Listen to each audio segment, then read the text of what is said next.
ಶ್ವಾಸಕೋಶ ಅಥವಾ ನಮ್ಮ ಚೆಸ್ಟ್ ಬಾಕ್ಸ್ ಅಂತ ಕರಿತೀವಿ. ಹೊಟ್ಟೆಯ ಮೇಲ್ಗಡೆ ಈ ಡಯಾಫ್ರಾಮ್ಸ್ ಅಂತ ಇರುತ್ತೆ. ಆಕ್ಸಿಜನ್ ತಗೊಂಡು ಬಾಡಿಗೆ ಸರ್ಕ್ಯುಲೇಟ್ ಮಾಡಿ ಮತ್ತೆ ಕಾರ್ಬನ್ ಡೈಆಕ್ಸೈಡ್ ಏನು ರಿಮೈನಿಂಗ್ ಪ್ರಾಡಕ್ಟ್ ಇರುತ್ತೆ ಅದನ್ನು BMI 30ಕ್ಕಿಂತ ಜಾಸ್ತಿ ಇದ್ದರೆ, ಬಾಡಿ ವೇಟ್ 80+ ಆಗ್ತಾ ಇತ್ತು ಅಂತಂದರೆ, ಚಪಾತಿ ರೈಸ್ ಇದನ್ನೆಲ್ಲ ತೊಗೊಂಡಾಗ ಮ್ಯಾಕ್ಸಿಮಮ್ ಇವೆಲ್ಲ ಕಾರ್ಬೋಹೈಡ್ರೇಟೇ ಇರುತ್ತೆ. ಅದ್ರ ಬದಲು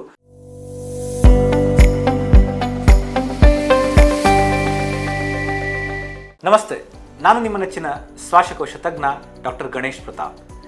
ಇಂದಿನ ಸಂಚಿಕೆಯಲ್ಲಿ ನಾವು ಒಂದು ಕಾಮನ್ ಆಗಿ ತುಂಬ ಜನರಲ್ಲಿ ಕಾಣುವಂತಹ obesity and obesity related breathing problems ಬಗ್ಗೆ ಚರ್ಚೆ ಮಾಡೋಣ. ಸ್ಥೂಲ ಕಾಯಿಲೆ ಅಂತ ಕನ್ನಡದಲ್ಲಿ ಕರಿತೀವಿ. ಇವತ್ತು ನೀವೇನು ಜನಸಾಮಾನ್ಯರಲ್ಲಿ BP, ಶುಗರ್, ಈ ಮಂಡಿ ನೋವು ಇದನ್ನೆಲ್ಲ ನೋಡ್ತಾ ಇದ್ದೀರಿ, ಅದೆಲ್ಲ ಮೇನ್ ಪ್ರಾಬ್ಲಮ್. ಅದಕ್ಕೆ ರೂಟ್ ಕಾಸ್ ಏನು ಅಂತಂದರೆ ಒಬೇಸಿಟಿ. ನೆಕ್ಸ್ಟ್ ಜನ್ರೇಷನಲ್ಲಿ ಒಬೇಸಿಟಿ ಮಿಲಿಯನ್ಸ್ ಆಫ್ ಪೀಪಲಲ್ಲಿ ಕಾಣುವಂತಹ ಒಂದು ಮೋಸ್ಟ್ ಕಾಮನ್ ಡಿಸೀಸ್ ಆಗುತ್ತೆ. ಇವತ್ತು more than 50% of diabetes is all because of obesity. ನಿಮಗೆ ನಾನು ಇಂಪಾರ್ಟೆಂಟ್ ಒಂದು ವಿಷಯ ಏನು ಹೇಳಬೇಕು ಅಂತಂದರೆ, ಈ ಒಬೇಸಿಟಿನ ರಿವರ್ಸ್ ಮಾಡಿದಾಗ BP, ಶುಗರ್ ಎಲ್ಲ ರಿವರ್ಸ್ ಆಗೋ ಚಾನ್ಸಸ್ ಇರುತ್ತೆ. ಎಷ್ಟೊಂದು ಜನ ಇನ್ಸುಲಿನ್ ಡಿಪೆಂಡೆಂಟ್ ಇರೋರು ಅಥವಾ ಮಾತ್ರೆಗಳು ದಿನಕ್ಕೆ 10 ಮಾತ್ರೆಗಳನ್ನು ತಗೋತಾ ಇರೋರು ಒಂದು ಮಾತ್ರೆಗೆ ಬರ್ತಾರೆ. Diabetes is a progressive disease actually. But ಒಬೇಸಿಟಿಯಿಂದ ಇಂಡ್ಯೂಸ್ ಆಗಿರುವಂತಹ ಡಯಾಬಿಟೀಸ್ ಡೆಫಿನೆಟ್ಲಿ ಕಂಪ್ಲೀಟ್ಲಿ ರಿವರ್ಸ್ ಮಾಡೋದಕ್ಕೆ ಆಗಿಲ್ಲ ಅಂತಂದ್ರೂ ಅದ್ರ ಪ್ರಮಾಣ ಮೆಡಿಸಿನ್ ನೀವೇನು ತೊಗೋತಿರ್ತೀವಿ, ಒಂದು ತಟ್ಟೆಯಲ್ಲಿ ನೀವು ಅರ್ಧ ಮಾತ್ರೆ ತೊಗೋತಾ ಇದ್ದೀರಿ ಅಂದರೆ ಅದನ್ನು ಕಡಿಮೆ ಮಾಡಿ ನಾವು ಅತಿ ಕಡಿಮೆ ಮೆಡಿಸಿನಲ್ಲೇ ನಿಮ್ಮನ್ನ ಟ್ರೀಟ್ ಮಾಡೋದು. ಸೊ ಒಬೇಸಿಟಿಯಿಂದ ಇವೆಲ್ಲ ಆಗ್ತವೆ ಅಂತ ಗೊತ್ತು. ಆದರೆ ಒಬೇಸಿಟಿಯಿಂದ ಬ್ರೀತಿಂಗ್ ಇಶ್ಯೂಸು ಇದೆ.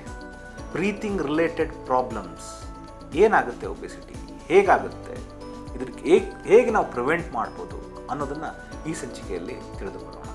ನಮ್ಮ ಶ್ವಾಸಕೋಶ ಅಥವಾ ನಮ್ಮ ಚೆಸ್ಟ್ ಬಾಕ್ಸ್ ಅಂತ ಕರಿತೀವಿ.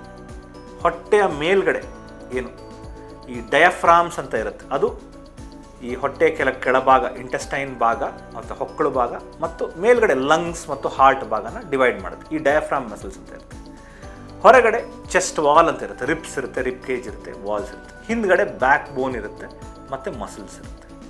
ಮೇಲ್ಗಡೆ 2 ಕ್ಲಾವಿಕಲ್ ಅಂತ ಇರುತ್ತೆ. ಇಷ್ಟಕ್ಕೆ ನಾವು ಚೆಸ್ಟ್ ಬಾಕ್ಸ್ ಅಂತ ಹೇಳಿ ಕರಿತೀವಿ. ಸೊ ನಮ್ಮ ಲಂಗ್ಸು ಬ್ರೀತ್ ಮಾಡಬೇಕಂದ್ರೆ ಗಾಳಿನ ತಗೋಬೇಕು. ಆಕ್ಸಿಜನ್ ಕಂಟೆಂಟ್ ಬರೋದೇ ಅದರಿಂದ. ಗಾಳಿನ ತಗೊಂಡಾಗ ಹಿಗ್ಗಬೇಕು ಮತ್ತು ಕಾರ್ಬನ್ ಡೈಆಕ್ಸೈಡ್ ನಮ್ಮ ಬಾಡಿಲಿ ಏನು ಪ್ರೊಡ್ಯೂಸ್ ಆಗಿರುತ್ತೆ ಆ ತಗೊಂಡಿರುವ ಗಾಳಿಯಲ್ಲಿ ಆಕ್ಸಿಜನ್ ತಗೊಂಡು ಬಾಡಿಗೆ ಸರ್ಕ್ಯುಲೇಟ್ ಮಾಡಿ ಮತ್ತು ಕಾರ್ಬನ್ ಡೈಆಕ್ಸೈಡ್ ಏನು ರಿಮೈನಿಂಗ್ ಪ್ರಾಡಕ್ಟ್ ಇರುತ್ತೆ ಅದನ್ನು ಲಂಗ್ಸ್ ಗಾತ್ರವನ್ನು ಕುಗ್ಗಿಸಿ ಅದನ್ನ ಹೊರಗಡೆ ಹಾಕಬೇಕು. ಆದರೆ ಈ ಒಬೇಸಿಟಿ ಅನ್ನೋದು ಬಂದಾಗ ಇಡೀ ಬಾಡಿ ತುಂಬ ಫ್ಯಾಟ್ ಡೆಪಾಸಿಷನ್ ಆಗಿ ಸ್ಟಾರ್ಟ್ ಆಗುತ್ತೆ. ನಿಮ್ಮ ಕತ್ತಲೆಲ್ಲ ಫ್ಯಾಟ್ ಡೆಪಾಸಿಷನ್ ಆಗುತ್ತೆ, ನಿಮ್ಮ ಮೈ ಮೇಲೆ ಫ್ಯಾಟ್ಸ್ ಡೆಪಾಸಿಷನ್ ಆಗುತ್ತೆ, ಚೆಸ್ಟಲ್ಲಾಗುತ್ತೆ, ಅಬ್ಡಾಮನಲ್ಲಿ ಆಗುತ್ತೆ, ಹೊಟ್ಟೆಯ ಒಬೇಸಿಟಿ ಆಗುತ್ತೆ. ಮೊಟ್ಟ ಮೊದಲನೇದಾಗಿ ಹೊಟ್ಟೆಯ ಒಬೇಸಿಟಿಯಿಂದ ಈ ಡಯಾಫ್ರಾಮಿನ ಮಸಲ್ ಏನಿರುತ್ತೆ ಅದು ಪುಲ್ ಔಟ್ ಆಗ್ಬಿಡುತ್ತೆ, ಮೇಲ್ಗಡೆ ಪುಷ್ ಆಗಿಬಿಡುತ್ತೆ. ಆವಾಗ ನಿಮಗೆ ಲಂಗ್ಸ್ ಬ್ರೀತ್ ಇನ್ ಬ್ರೀತ್ ಔಟ್ ಆಗೋಕ್ಕೆ ಜಾಗನೇ ಇರೋದಿಲ್ಲ. ಅಲ್ಲಿ ಲಂಗ್ಸ್ ಎಕ್ಸ್ಪಾನ್ಷನ್ ಆಗೋದಿಲ್ಲ, ಅದಕ್ಕೆ ಎಕ್ಸ್ಚೇಂಜ್ ಆಫ್ ಆಕ್ಸಿಜನೇಷನ್ ಆಗೋದಿಲ್ಲ. ನಿಮ್ಮ ಎದೆಯ ಮೇಲೆ ಸಿಕ್ಕಾಬಟ್ಟೆ ಫ್ಯಾಟ್ ಇತ್ತು ಅಂತಂದರೆ ಅದು ಕೂಡ ನಿಮ್ಮ ಚೆಸ್ಟ್ ಬಾಕ್ಸ್ ಏನು ಇನ್ಸ್ಪಿರೇಷನ್ ಎಕ್ಸ್ಪಿರೇಷನ್ ಆಗಬೇಕು ಆಗೋದಿಲ್ಲ. ನಿಮ್ಮ ಎದೆಯ ಮೇಲೆ ಒಂದು ದೊಡ್ಡ 5-10 kg ಕಲ್ಬಂಡೆನಿಟ್ಟರೆ ಹೇಗನ್ಸುತ್ತೆ ಆ ಥರ ಆಗ್ತಾ ಇದೆ. This is called obesity hypoventilation syndrome. So ಈ ಕಾಯಿಲೆ ತುಂಬ ಸೈಲೆಂಟ್ ಆಗಿದೆ. ಎಷ್ಟೊಂದು ಸತಿ ಈ ಕಾಯಿಲೆ ನಮಗೆ ಗೊತ್ತೇ ಆಗೋದಿಲ್ಲ ನಮಗಿದೆ ಅಂತ. ಎಷ್ಟೊಂದು ಜನಕ್ಕೆ ಈ ಕತ್ತಲಿರೋ ಫ್ಯಾಟು ಏರ್ವೇನ ಕ್ಲೋಸ್ ಮಾಡಿಬಿಟ್ಟು ಅಥವಾ ನಿಮ್ಮ ಮೂಗು ಗಂಟ್ಲ ಹತ್ರ ಎಲ್ಲ ಫ್ಯಾಟ್ ಅಕ್ಯುಮುಲೇಟ್ ಆಗಿ ನಿಮ್ಮ ಏರ್ವೇನ ಬಂದ್ ಮಾಡಿಬಿಟ್ಟು ಸ್ನೋರಿಂಗ್ ಇಂಡ್ಯೂಸ್ ಮಾಡುತ್ತೆ. Snoring is also one of the causes of obesity. This is also obesity related breathing problem, obesity related sleep problem. So ಗೊರಕೆ ಸಮಸ್ಯೆ ಜಾಸ್ತಿ ಆಗಿ ಡೇ ಟೈಮ್ ಸ್ಲೀಪಿನೆಸ್ ಆಗಿ ಸ್ಟಾರ್ಟ್ ಆಗುತ್ತೆ. ಬೆಳಗ್ಗೆ ಹೊತ್ತಲ್ಲೇ ನಿದ್ದೆ ಬರೋದು, ಜೋಲಿ ಹೋಗೋದು, ಕಾನ್ಸಂಟ್ರೇಷನ್ ಇರಲ್ಲ, ವರ್ಕ್ ಇರಿಟೇಬಲ್ ಆಗಿರ್ತೀರ, ರಾತ್ರಿ ಹೊತ್ತಲ್ಲಿ ಲೌಡ್ ಸ್ನೋರಿಂಗು, ಮಧ್ಯೆ ಎಚ್ಚರ ಆಗ್ತಿರುತ್ತೆ, ಫ್ರೀಕ್ವೆಂಟ್ ಮಿಕ್ಚುರೇಷನ್ ಆಗ್ತಿರುತ್ತೆ, ನಿಮ್ಮ ಸೆಕ್ಷುವಲ್ ಲೈಫಲ್ಲಿ ಇಂಟ್ರೆಸ್ಟ್ ಇರೋದಿಲ್ಲ.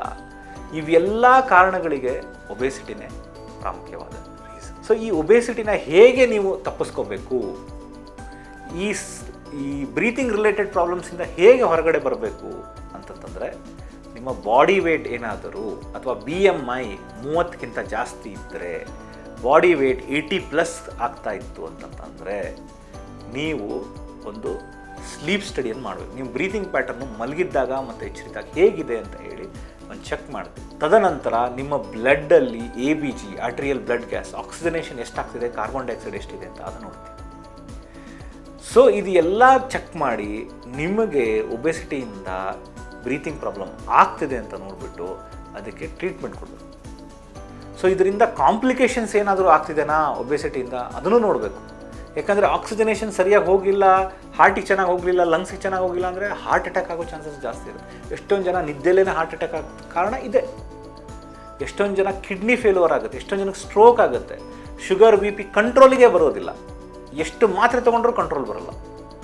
ಸೊ ಈ ಒಬೆಸಿಟಿ ಹೈಪೋವೆಂಟಿಲೇಷನ್ ಸಿಂಡ್ರೋಮ್ ಅಥವಾ ಆಬ್ಸ್ಟ್ರಕ್ಟಿವ್ ಸ್ಲೀಪ್ ಅಪ್ನಿಯಾ ಈ ಥರ ಡಿಸೀಸಸ್ಸನ್ನು ನಾವು ಟ್ರೀಟ್ ಮಾಡಿದಾಗ ಈ ಪ್ರಾಬ್ಲಮ್ಸ್ ಎಲ್ಲ ಗುಣ ಆಗ್ತದೆ ಮತ್ತು ನಿಮ್ಮ ಹತೋಟಿಗೆ ಬರ್ತದೆ. So obesity related, snoring related, sleep related ಏನೇ ಪ್ರಾಬ್ಲಮ್ಸ್ ಇದ್ದರೂ ಹೇಗೆ ವೆಯ್ಟ್ ಲಾಸ್ ಮಾಡಬೇಕು, ಹೇಗೆ ಇದನ್ನು ತಡೆಗಟ್ಟಬಹುದು, ಇದಕ್ಕೆ ಬಲಿಪಶು ಆಗದೆ, ಕಾಂಪ್ಲಿಕೇಶನ್ ಆಗದೆ, ಅಥವಾ ಈ ನೀವು ಪ್ರೀ ಡಯಾಬಿಟಿಕ್ ಇದ್ರಿ, ಇವಾಗ ಆಲ್ರೆಡಿ ಒಂದು 30 years ಇದ್ದೀನಿ, ಆಲ್ರೆಡಿ ಐ ಆಮ್ 80 kgs ಅಂತಂದರೆ 40-50 yearsಲ್ಲಿ ನೀವು ಡಯಾಬಿಟೀಸ್ ಬರೋ ಚಾನ್ಸಸ್ ಇದ್ದೇ ಇರುತ್ತೆ. ಸೊ ಇವಾಗಲೇ ಪ್ರಿವೆನ್ಷನ್ ಮಾಡಬೇಕು. ನಮ್ಮ ಇಂಡಿಯಾದಲ್ಲಿ ಪ್ರಿವೆನ್ಷನ್ ಕಾನ್ಸೆಪ್ಟೇ ಇಲ್ಲ. ಎಲ್ಲರೂ ಶುಗರ್ BP ಬಂದಾದಮೇಲೆ ಹಾಸ್ಪಿಟಲಿಗೆ ಹೋಗಿ ಚೆಕ್ ಮಾಡಿಸ್ಕೋತಾರೆ ಹೊರತು ಅದನ್ನು ಬಾರ್ದಂಗೆ ಹೇಗೆ ನೋಡ್ಕೋಬೇಕು ಅಂತ ನಮಗೆ ಎಜುಕೇಷನಲ್ಲೂ ಹೇಳ್ಕೊಡಲ್ಲ, ಯಾವ ಡಾಕ್ಟರ್ನೂ ಹೇಳ್ಕೊಡಲ್ಲ. ಸೊ ನಾನು ಹೇಳೋದೇನಂತಂದರೆ, ಮೊಟ್ಟ ಮೊದಲನೇ ಇಂಪಾರ್ಟೆಂಟ್ ಥಿಂಗ್ ನಿಮ್ಮ ಒಬೆಸಿಟಿಗೆ ಬೇಕಾಗಿರೋದು ನಿಮ್ಮ ಆಹಾರ ಪದ್ಧತಿ. ನಾವೇನು ತಿಂತೀವಿ ಅದರಿಂದನೇ ನಮ್ಮ ಬಾಡಿ ಆಗೋದು. ಸೊ ನಮ್ಮ ಆಹಾರ ಪದ್ಧತಿ ಕಾರ್ಬೋಹೈಡ್ರೇಟ್ ರಿಚ್ ಇಂದ ಅನುಗುಣವಾಗಿದೆ.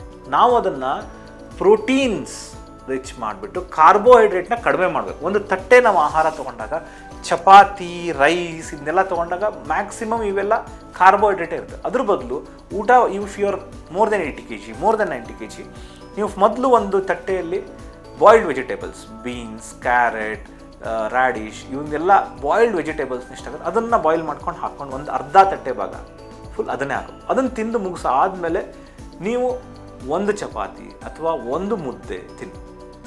ರೈಸ್ ಆಗಲಿ, ಕಾರ್ಬ್ಸ್ ಆಗಲಿ, ಇವನ್ನೇನೇ ತೊಗೊಳೋದಿದ್ರು ಚಿಕ್ಕ ಚಿಕ್ಕ ಕಪ್ ಇರುತ್ತಲ್ಲ, ಈ ಚಟ್ನಿ ಬೌಲ್ಸು, ಈ ಸಾಂಬಾರ್ ಬೌಲ್ಸ್, ಅಷ್ಟೇ ತಿನ್ನಬೇಕು. So predominantly shift your carbs into protein rich diet ಮಾಡಬೇಕು.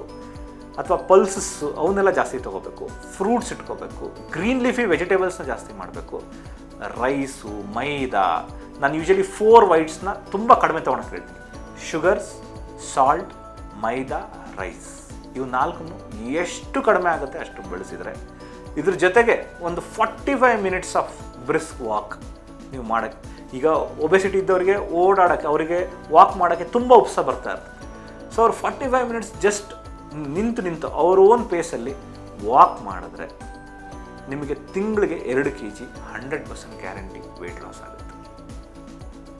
So this is my bet, this is my treatment. So ಯಾರು ನೀವು ಇವತ್ತು 80 kg 90 kg ಮೇಲೆ ಹೋಗ್ತಾ ಇದ್ದೀರಾ, ದಯವಿಟ್ಟು ಈ ಒಬೆಸಿಟಿ ರಿಲೇಟೆಡ್ ಬ್ರೀತ್ ಪ್ರಾಬ್ಲಮ್ಸ್ ಬಗ್ಗೆ ಗಮನ ಕೊಡಿ. ಯಾರು ನೀವು ಮುಂದೆ ಆಗುವಂತಹ ಕ್ರೋನಿಕ್ ಮೆಟಬಾಲಿಕ್ ಡಿಸಾರ್ಡರ್ಸ್ಗೆ ಬಲಿ ಆಗಬೇಡಿ. Prevention is always better than cure ಅನ್ನೋದನ್ನು ಮರಿಬೇಡಿ ಅಂತ ಹೇಳಿ ನಾನು 2 ಮಾತುಗಳನ್ನು ಮುಗಿಸ್ತೀನಿ. Thank you very much. Latest ಹಾಗೂ ಇಂಟ್ರೆಸ್ಟಿಂಗ್ ಸುದ್ದಿಗಳಿಗಾಗಿ ಬಾಸ್ ಟಿವಿ ಕನ್ನಡ ಚಾನೆಲ್ನ ಸಬ್ಸ್ಕ್ರೈಬ್ ಮಾಡಿ, ಹಾಗೆಯೇ ಬೆಲ್ ಐಕಾನ್ ಪ್ರೆಸ್ ಮಾಡಿ. ಇದರ ಜೊತೆಗೆ ಫೇಸ್ಬುಕ್, ಇನ್ಸ್ಟಾಗ್ರಾಮ್, ಎಕ್ಸ್ನಲ್ಲೂ ಮಿಸ್ ಮಾಡದೆ ಫಾಲೋ ಮಾಡಿ.